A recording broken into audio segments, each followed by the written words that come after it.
everybody. I'm Anna Robinson, founder and CEO of Ceresa.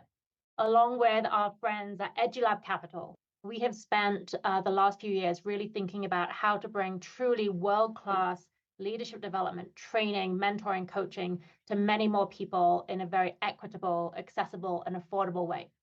And today we're going to be talking about the top 5 trends to watch for with the future of work.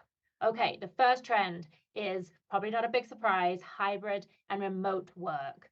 This is such a huge shift from where we were before, where honestly, could we even have imagined that we could now interview, socialize, train, play games, even problem solve collaboratively through these virtual formats and with all these virtual tools now available? Many of the benefits of this are so clear to us: less time commuting, less time on inefficient work things, flexibility in location. I'm here in my home office right now. You'll probably see my dog walking around somewhere behind us. Um, Lots of benefits, and a lot of the benefits really accrue to people who have a lot of family commitments, other commitments, caregiving outside of work, which tends to be a much higher proportion of women and BIPOC populations. So a really big benefit that can really attribute to those populations. I do think our understanding of the challenges that a hybrid or remote workforce poses are continuing to evolve, but something that companies have to be very focused on. If they don't get this right, the companies are not going to benefit from the same talent pool being available to them, given how much in demand it is for people to work in remote environments. Some of the problems obviously come around some of the stress that comes from not having that switch off time, transitioning between workplace and home place, some of the loss of connection from not being in person with people. I think one of the biggest concerns is the sort of social capital element. So people who are in a workplace physically are going to benefit much more from that physical proximity to leaders in terms of visibility, access to mentoring, which all translates to higher chance of promotions, etc., compared to people who are choosing to work in a remote workforce. And how do we ensure that that inequity gets addressed? Okay, so that was hybrid and remote work. Second is the continued trend in high attrition and retention issues that companies are facing. This has gone on way longer than I expected, with a recession starting to emerge. If we think about inflation, global uncertainty, war, and this impending huge recession, people were still seeing the same issue with attrition. And I think one of the reasons is it's much less about financial opportunity than it is the desire for growth, finding more meaning and joy. And so companies really have to focus on this. We know that the biggest reason people leave an opportunity now is actually for more learning and growth opportunities. So how are companies choosing to continue to invest in that, even if they're considering layoffs as part of a recession planning? You've got to invest in the people that stay. The third trend is DEI, diversity, equity, and inclusion. This is now a C-level, a CEO agenda item. This is not a nice to have or something that's sidelined in a people function. With George Floyd's murder during the COVID era, something that was already gaining in, there's the dog, something that was already gaining in scrutiny has really become something that employees now are expecting and demanding of their employers. Employers have to take a public stand. They have to do things internally to adjust the lack of opportunity for diverse and underrepresented populations, and even in the community. So this means considering setting high targets.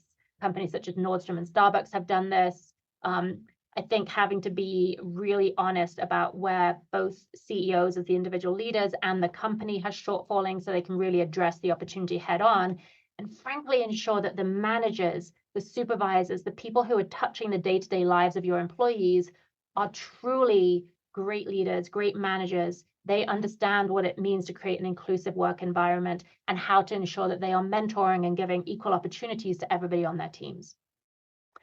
The fourth trend is well-being.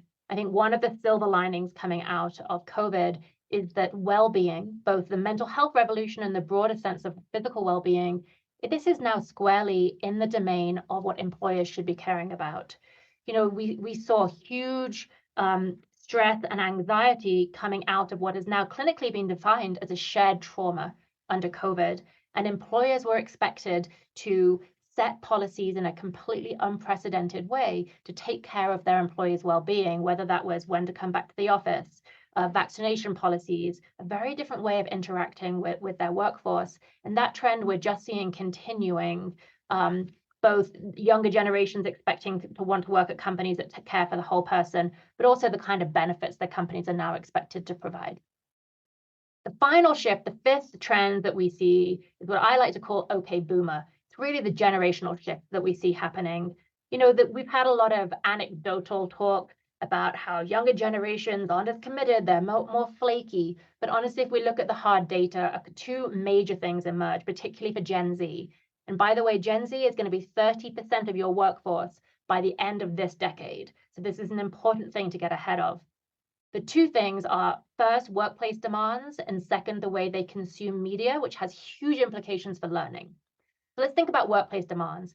Overall, Gen Z is highly focused on flexibility, both in schedule and location. I mean, a lot of this generation was finishing their studies during COVID, entering the workforce during these very flexible locations, and that's something they really value, alongside expecting a workplace that really focuses on values, on DEI, on ethics. 50% of Generation Z will make career decisions based on the employer's values and ethics.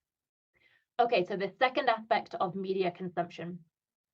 This is the first generation that has never known a world without the internet. And they grew up with digital devices in the palm of their hand. So just think about that.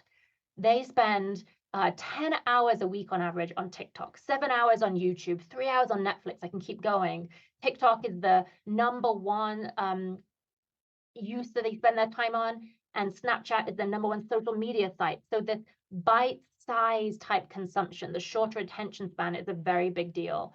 They also prefer this asynchronous environment for learning. The social learning component's a really big focus area for them, partly because they have grown up with much less distinction between online and physical relationships, so they can get that deep connection and value through digital access to the social learning. And what this means is they expect digital learning to be personalized. This now enables a personalized learning experience. So this is a really different way of thinking about how this generation consumes content and how that translates to learning. This is not an incremental change to the way we have been doing learning over time in the workplace. This is a radical rethinking of employee learning. This has to be asynchronous first learning that delivers personalized journeys, video first, interactive, with opportunities for social learning blended in. Bite-sized consumption that fits with these shorter attention spans of Gen Z. Whole person topics delivered through very diverse and representative experts, coaches, mentors, trainers, whoever's featured has to fit into this broader idea of inclusive learning. The overall expectations for this kind of new learning platform technology are so much higher as well. I mean, in recent years, the advances with things like Peloton or the gaming platforms, this is the new standard which we should be judging learning technologies by for this new generation. So just to recap, the 5 trends that we see really defining the future of work. Number 1, the hybrid and remote workplaces. Number 2, this continued issue with retention and higher attrition from the workplace.